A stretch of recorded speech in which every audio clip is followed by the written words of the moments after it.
હવે અહીંયા એવો પ્રશ્ન છે જો કે તમે ઉંદર છો, આ આખી વાત ચંદુના મમ્મીને કરવા ઘટના ઘટેલી. તમને હું એકવાર તમે આપણા જેમ કર્યું ને, હું થોડુંક એમાં વ્યવસ્થિત ઉમેરીને તમને કરાવું છું. તો ઉંદર છે એ ચંદુની મમ્મીને વાત કરે તો કેવી રીતે કરે?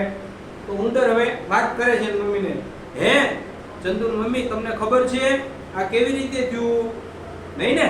તો છે ને ચંદુ અને એનો મિત્ર દોસ્ત રમેશ બે લેસન પડતું મૂકી અને અહીંયા વાળિયામાં આવ્યા હતા.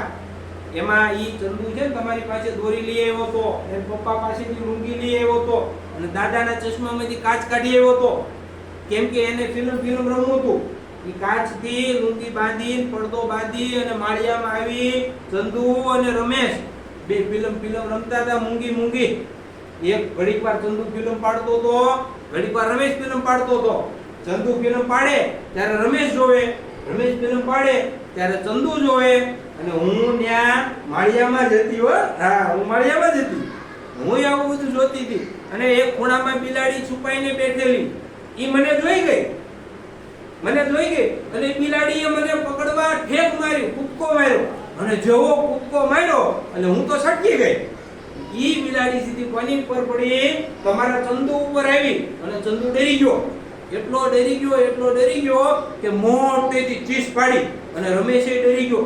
બે ચીસ પાડી ને એટલે તમને ખબર પડી કે કઈક માળિયામાં થયું છે. એટલે તમે અને ચંદુના પપ્પા બે દોડાદોડ ઉપર આવ્યા અને પછી તમે ચંદુનો બરાબર કાન આંબળ્યો અને શું કર્યું તું? ઓલાને કોને ધબ્બા માર્યા હતા?